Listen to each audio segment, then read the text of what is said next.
Esta será a apresentação da aula 3 da disciplina Educadores e Educandos Tempos Históricos. A aula da unidade 3 é composta pelas seguintes unidades: Manifestos de Educação ao Povo e ao Governo, o Golpe Militar e a Educação Pública, Redemocratização, Cidadãos e Consumidores. Objetivos desta aula: compreender a representação do Manifesto dos Pioneiros da Educação Nova e o Manifesto mais uma vez convocados para a evolução da educação no Brasil. Analisar os reflexos da ditadura militar sobre a educação e vida dos trabalhadores. Conhecer a organização da escola no período da ditadura militar. Compreender a importância dos direitos sociais na evolução da educação e sociedade brasileira na nova república. Relacionar o significado de cidadania, a educação e suas conquistas ao longo da trajetória política no Brasil. Unidade 7. Manifestos da Educação ao Povo e ao Governo. Manifesto dos Pioneiros da Educação Nova. Nesta aula, vamos conversar sobre dois manifestos e o que eles representaram para os profissionais da educação. O primeiro foi chamado de Manifesto dos Pioneiros da Educação Nova, escrito em 1932, e o segundo, mais uma vez convocados, Manifesto ao Povo e ao Governo, publicado em 1959. Foi um documento redigido por Fernando de Azevedo em 1932, representou a tomada de posição dos intelectuais liberais num movimento em que propuseram a reconstrução educacional no Brasil, estabelecendo princípios norteadores. Universalização da educação, ou seja, oferecer a mesma educação em todo o país. Laicidade, ou seja, desligada de religiões. Gratuidade, obrigatoriedade. Coeducação, ou seja, promover a ligação da escola com outras instituições, pois, de acordo com os pioneiros, a escola estava muito isolada de tudo. Descentralização significa transferir responsabilidades do governo federal para poderes menores, como os estados. Formação universitária para professores. A maioria dos professores era formada por leigos, pessoas que não tinham diploma de nível superior. Educação pragmática e utilitária, ou seja, educação baseada em regras e finalidades. Espírito científico nas investigações, ou seja, falta de pesquisas nas instituições de educação. É importante destacar que havia na sociedade brasileira duas visões de educação. Um grupo representava o pensamento conservador católico e defendia que a Igreja Católica deveria continuar a ofertar e estabelecer normas e regras para a educação. Esse grupo era contra a educação para homens e mulheres juntos. O outro grupo era formado por intelectuais liberais que defendiam a educação pública, laica, gratuita e obrigatória, comum para ambos os sexos, e propunham um fundo público para financiamento, o que na época representou um avanço em relação à visão conservadora. Esse manifesto, resultado da insatisfação de toda uma sociedade, teve como consequências: os conflitos políticos e de ideias explodiram na elaboração da Constituição de 1934. Para atender o grupo dos católicos conservadores, estabeleceu a frequência facultativa no ensino religioso e a isenção de impostos para escolas privadas, primárias e profissionais. No campo econômico e social, o desenvolvimento do Brasil estava subordinado à economia internacional. Portanto, a educação escolar pública só muito mais tarde se apresentou como uma necessidade urgente. De um lado estava a serviço do desenvolvimento econômico e de outro como um direito universal para a formação humana. Lentamente foi se formando uma nova mentalidade, a necessidade de uma educação nacional. Daí surge o Manifesto mais uma vez convocados, que foi um documento escrito em 1958, assinado por 164 intelectuais que tomaram posição de luta em defesa da escola pública para todos e trouxeram à tona os conflitos entre liberais e católicos.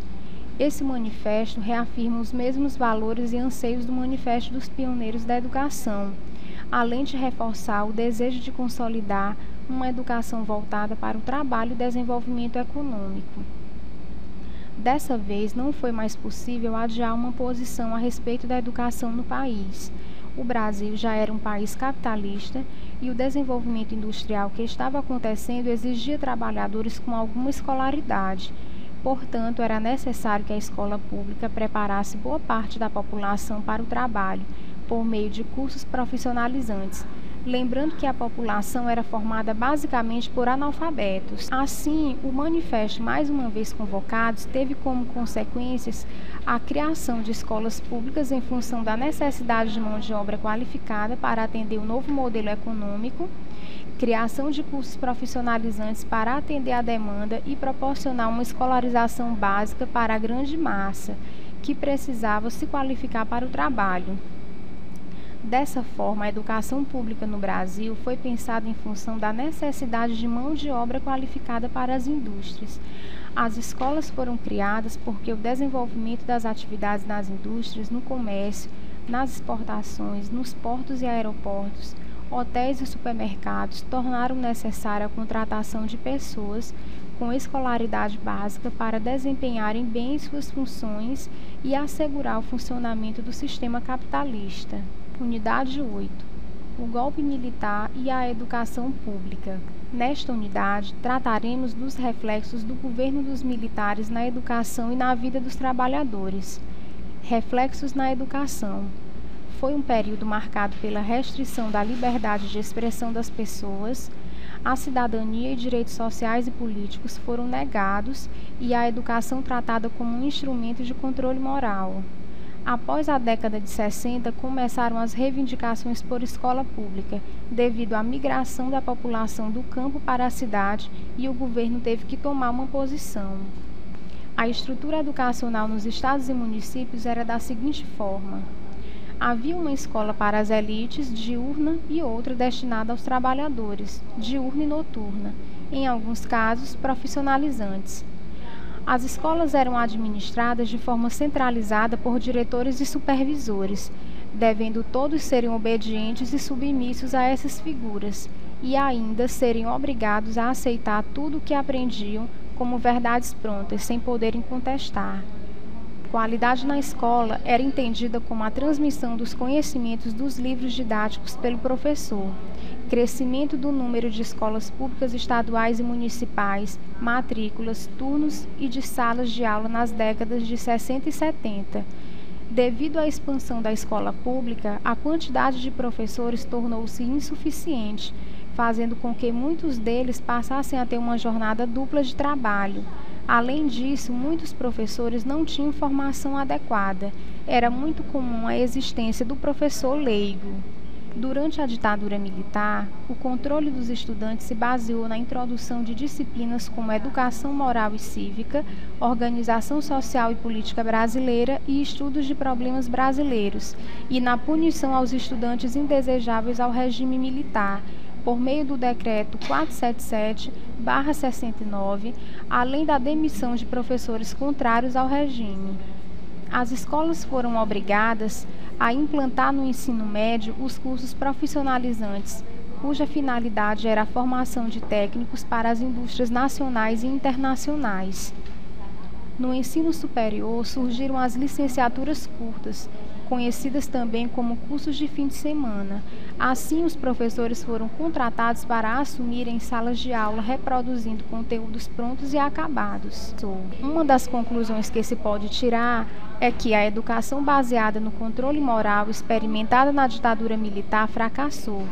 Essa experiência demonstrou que se a educação não partir da realidade de cada escola, da região, da cultura da comunidade local e também não tiver investimentos em infraestrutura, não será possível alcançar o sucesso.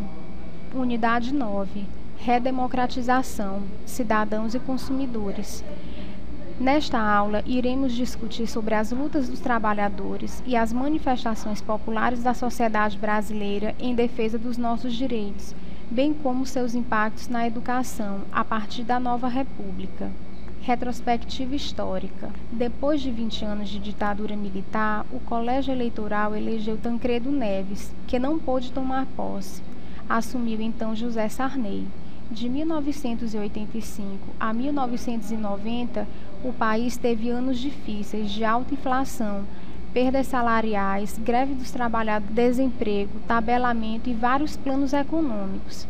Cruzado, Cruzado II, Bresser, Verão e Collor. As aulas anteriores mostraram que a sociedade brasileira tinha as seguintes características: capitalista, ou seja, a sociedade brasileira passou a pertencer a um sistema social fundado na base do capital, do dinheiro e das empresas. Patriarcal, ou seja, durante muito tempo os homens mandaram. Composta por classes sociais, ou seja, baseada na divisão da sociedade entre ricos e pobres, quem manda e quem obedece. E patrimonial, ou seja, alguns políticos usam aquilo que é público de todos os cidadãos brasileiros como particular, para uso próprio. À medida que a sociedade brasileira foi se desenvolvendo, as duas classes sociais formadas por ricos e pobres tornaram-se visíveis, e seus interesses opostos e diferentes. Mesmo assim, não podemos nos esquecer que o direito à moradia, à saúde, à velhice digna, à aposentadoria, ao transporte, à segurança, à água, ao trabalho, à informação, ao lazer, à cultura e à educação pública são direitos sociais. Historicamente, os direitos sociais têm sido pensados e praticados como se fossem favores feitos pelos governantes, aos que se mostram agradecidos, obedientes e, portanto, merecedores da atenção dos governos. Os governantes procuraram a despolitização das questões sociais, ou seja, tirar a responsabilidade do governo diante das necessidades da sociedade, e reduziram tais questões a problemas técnicos dos burocratas, ou seja, de funcionários que prestam serviços administrativos de forma complicada e demorada, com algumas políticas compensatórias, ou seja, ações em que as pessoas dependem de um governo para ter aquilo que necessitam, que aliviaram temporariamente a pobreza. Para completar a situação de desigualdades sociais, a educação pública foi negada aos trabalhadores durante muito tempo. As pessoas, principalmente as mulheres, não tiveram acesso à educação escolar formal, não tiveram acesso ao conhecimento e às informações. Só mais tarde conseguiram romper algumas barreiras e aprenderam a lutar de forma organizada para defenderem os seus direitos. O que são direitos sociais? Referem-se ao reconhecimento expresso da população de um país sobre o significado social da educação, da cultura, do meio ambiente, do direito à habitação, à informação, à aposentadoria, à saúde, ao lazer e ao transporte. São direitos ligados ao mundo do trabalho e das relações sociais, dizem respeito a todos, são instituídos pelos embates entre as forças políticas, econômicas e financeiras que dirigem o país de um lado e as lutas dos trabalhadores e dos movimentos populares de outro, em disputas constantes. Onde encontramos os direitos sociais? Estão na Constituição Federal de 1988, no capítulo 2º, chamado dos Direitos Sociais, vai do artigo 6º ao 11. Relação entre direitos sociais e educação.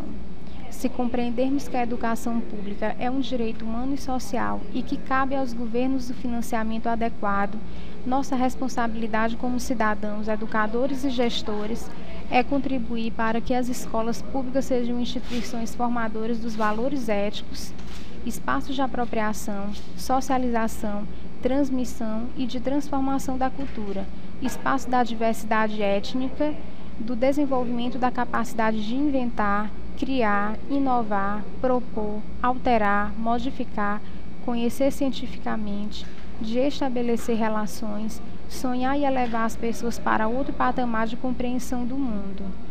A partir da nova república, os profissionais da educação se organizaram em sindicatos, entidades científicas, associações, congressos, fóruns e movimentos populares, realizaram muitas greves, congressos de educação, elaboraram projetos de lei e o Plano Nacional de Educação, proposta da sociedade brasileira.